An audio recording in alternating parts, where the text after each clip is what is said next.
Continuing the Monday edition of the show you didn't know you can't live without. Drew and KB from the Iron Jock Studios.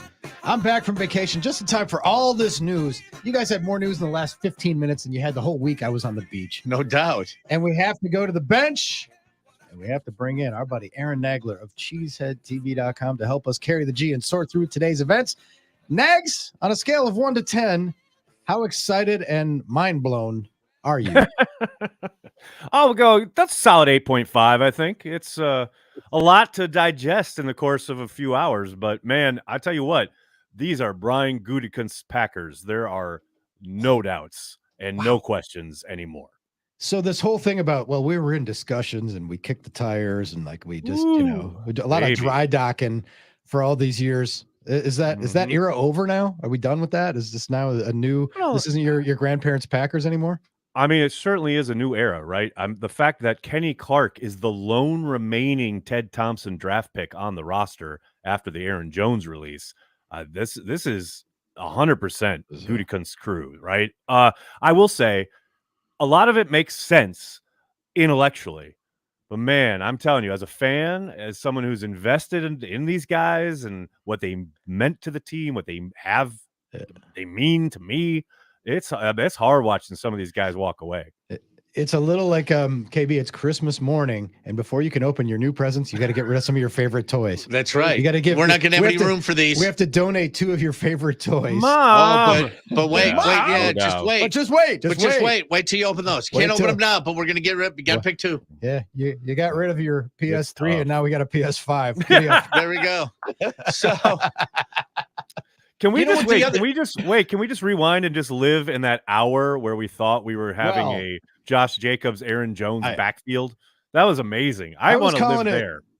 I was calling it 10 minutes because after 10 minutes, I was like, well, they're probably not keeping Aaron Jones now, are they? I'm like, maybe they'll draft Braylon Allen to team with Josh Jacobs, but they're not keeping him. I don't want to. God, we're going to have to hear that damn talk all the way up until April. It gives us something to talk about. Do I sense a fissure here on Drew and KB? No, you know what? No. What it is that whenever we get there's someone good coming out of Wisconsin, then for the next 4 months, all that Wisconsin fans talk about is getting 100%. The guy from Wisconsin, and it's like enough. Corey, you're doing your Corey Beatty impression. You are. Impressed. It would be great, but let's not immediately go there. There's a lot of Division I football players who are very, very good. It's true. There are. So you know what I like about this, Nags, is that it's a little bit of a, it's a different approach. All of a sudden signing free agents, but big name free agents, but also it doesn't appear if he's as if Gutekunst is just throwing stupid money at him. No, absolutely not. And he's doing it responsibly. Well, I mean, responsibly in the sense that he's getting rid of older vets who have huge cap hits. The fact that you can go out because you have this space certainly allows you to be a little bit more adventurous, a little bit more active early on. I mean, I was just joking with some friends. I when Ted was in town, I used to book the first week of free agency as my vacation every year, like clockwork, because you knew you were nothing was happening. There was no need to be on the job. But I think the McKinney signing, the safety from the Giants, that is so huge. It is such a kind of declaration of what we really need to reshape, not just the safety room, but like the defensive backs in general, what they're going to be able and allowed to do. I mean, McKinney is such a stud. He is not only, going to come in and instantly shore up, that deep safety role, but he is so versatile. He can play in the slot. He can play up and down. He is physical as hell. I'm so excited about this signing. He's like top of the market. You love it when your team does get into free agency and fans of other teams are pissed at the guys you signed because they wanted him. They wanted him. Doubly sweet. Or even fans from his former team. Sometimes it's like, oh, good riddance to that guy. But I got lots of Giants friends here in New York who are pissed that the Packers got him, and they pretty much blew the Giants out of the water monetarily. So Goot absolutely saw there was a need, and he addressed it, no doubt. Well, the Lions also wanted McKinney. Oh yeah, heard a division rival too. I'm in on this. Yes, let's go. The best way to get a job is when you have the job. So I guess the best way to get a great running back is when you have a great running back. Is it like the old best time to look for a quarterback is when you don't need one? as we exactly. And Minnesota, it looks like Minnesota is going backwards, which we talked to last week. We had Chris Hockey on from the Vikings radio network, and he said, "What is it with you guys and quarterbacks, for God's sakes?" And it's like, well, kind of liking that. What is it with you guys and quarterbacks? So go enjoy the stylings of JJ McCarthy. And as he sucks for the first 3 years of his career. Hey, the Jags have signed Darnell Savage, so he's got a 3-year deal. He's out the door. I mean, look, mad respect. Such an upgrade. It's a monster upgrade. It's a monster upgrade. Like, you can't even put it any other way. But this all started, Nags, with Devondre. First of all, let's reset. We're talking to Aaron Nagler of Cheesehead TV, where all the fans get their information, and he likes him some Carry the G beer as well, which will be available seasonally. So stay tuned for more. Yes, sir. And my growler is gone, so now I'm dry. So if there's any kicking around the Cheesehead TV headquarters, send me a 4-pack. We'll let you know. Yeah, let us know. But let's go back to Devondre. I was a little surprised. That was kind of like the first, ripping of the Band-Aid, right? Right. Sunday afternoon. Not unexpected, but still. I was just going to say, not unexpected. I think that writing was on the wall. I'm just a lay person. I'd lay on the couch and watch football, but as a lay person, he was angering me at times during the year. And he had that weird injury thing, the tweet and just his performance. He seemed like a step and a half slow. Here's the thing, right? The tweet was weird, and the whole discourse around it kind of took on a life of its own. But I don't think that had much to do with the Packers moving on, right?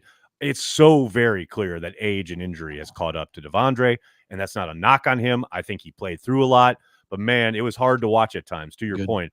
That game against the Tampa Bay Buccaneers, they took advantage of him repeatedly in the passing game. It's a young man's game. Man, you got to have fluid hips in this league if you want to be running with running backs. Hell, if you're a Packers defender, wide receivers at times at the linebacker spot. I mean, again, we saw such great play from him that first year in 2021 when he went and became an All-Pro. Brian bet that he could continue that level of play, and the injuries really robbed him of his ability to do so. So, Nags, what's on the shopping list now? Not that they're going to draft a running back and they're going to draft a safety. Probably all these picks. Yeah, exactly. I guarantee you. And we'll put the Braylon Allen thing on a shelf for a while because KB gets triggered. But but what's next? Like, is this the end? Are we done now? We're going to pass on the dessert cart now that we've had 2 big steaks?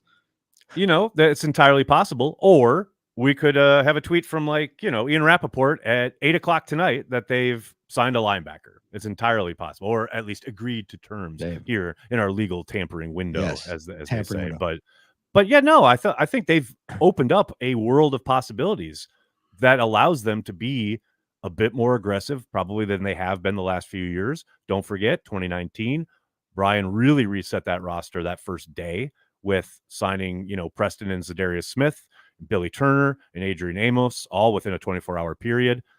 Every possibility that kind of thing occurs again. I'm not, predicting it, but it's possible. I do think they're pretty well set as far as kind of making sure they're not boxed in for need during the draft, other than linebacker. I gotta think a linebacker will be in play here in free agency in the next kind of 2 or 3 days, because I can't imagine they go into the draft knowing they need serious kind of replenishment at that position, switching to a 4-3. Has that Queen fella landed anywhere yet?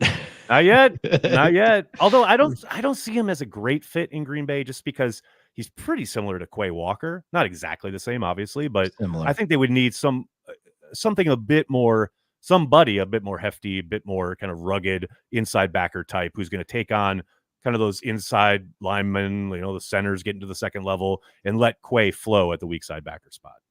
That would seem to be the recipe. Okay.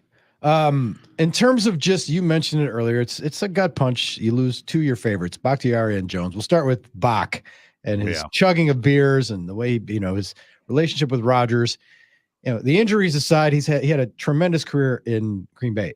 Do you think he's going to play? Because somebody on our text line going back like a year said he won't play.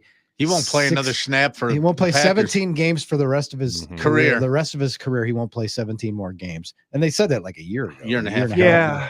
We'll see. I mean, I know he wants to play, and I know he's angling to play, right? He's not retiring. I had a kind of a quick back and forth with him earlier this afternoon. Hopefully going to have him on Cheesehead TV sometime soon. I know there's every intention on his end to continue to play, but to your point, the 17-game thing, that's a legit concern, right? If you're a team looking to sign him, i.e. the New York Jets, I hope you're looking to maybe, re-sod your field here out at MetLife, but the line is kind of obvious, right? You draw that, he's going to go play with Rodgers type of thing. I think every side would like that. It's all down to the contract and what's your kind of appetite for risk, because look, the Packers were as patient as possible, and they thought they found a way of working at the end of last year to keep him on the field. Clearly that all fell apart after the week 1 game down in Chicago this season. I don't doubt for a moment that there are going to be teams that are interested. The contract, I would think, is going to have to be awfully creative to guard against exactly what you're talking about. You know what's great? I think this is great. It's kind of like all of Rodgers guys, that he said were vital to the team. It's kind of like somebody with a house and like their parents died and they got a house. They're going through it and they go, "Hey, do you want any of this stuff? Because if you're not, I'm just going to throw it out." Wow. What an analogy. And that is like, as only KB could frame it, that is pretty good.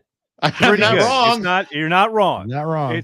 It's not exactly, a comparison I would probably leap to myself, but it works. But I would. You're not incorrect. But it works. And then Bach is a separate entity, and then Aaron Jones too. Aaron Jones, so popular, community and the outreach he did. We had him on. Yeah, he did such a, it's very similar to when the Bucs lost Drew Holiday. You had such a pillar of the community that glue guy, right? Well, yeah, you had a great pillar of the community, and you're going to miss them on the field because of their talents, but you're really going to miss them in the community. So it's in that way, it is a greater loss. No doubt. And they're just moving on. And the idea that you can lose 2 most popular players like that. Jacobs, Hunter's telling us that we got the numbers 4 years, 48 the numbers million. on Jacobs. I'm sorry. There was a false report about Keyshawn Nixon re-signing with the Packers. Please ignore that. Somebody on Twitter spreading lies and innuendo. So if you see that in your feed, you can ignore it. So Jacobs 4 years, 48 million. And what was McKinney's deal? McKinney 4 years, 68. Yeah, 25 in year 1. And 24. Yeah. Wow. All right, so let's say we don't get another present and we shift into draft mode because the Packers are done in free agency. They still got a little negotiation with a certain quarterback, and the Kirk Cousins deal sets the market. Not that we didn't surprise, but Nags, does his AAV begin with a 5? Oh yeah, 100%. I'm thinking 4 years, 200 million is probably like kind of the base to work off there. And don't forget, people are like kind of chomping at the bit here. They cannot even talk to his representation until May. Until after the draft is over, and so there's not going to be any news in that arena or on that kind of tip for over a month yet. So sit back, relax, just know that's going to get done. But yeah, you can expect it. And I said it this season. Like, I'm sure some Packers fans are going to have sticker shock. But A, it's the price of doing business. B, you're getting out ahead of the market, locking the guy up that you want to build around. I'm all for it. And he'll be the highest paid quarterback for 30 seconds because that's like the way exactly for 5 minutes until someone and then the next guy. It'll be Jared Goff then. Yeah, and then the next guy. Right. Yeah, exactly. The Lions are gonna have to pay him. Site. All right, Nags, what do you got cooking at Cheesehead TV? People got to get their fix. What are you going to pump into their veins over the next day or man, two? Covering all the angles, all the movement from the Packers, the roster, etc. I'm going live on our YouTube channel at 5 Eastern, 4 Lambeau time. They can join on in, ask their questions, chat with Packers fans around the world. It's what we do each and every day, 365. We are devoted to Green Bay Packers fans worldwide. No, if we weren't stuck here chirping, I'd be on that with you. I feel you, man. I feel you. We'll have a special weekend chat just so you guys can join.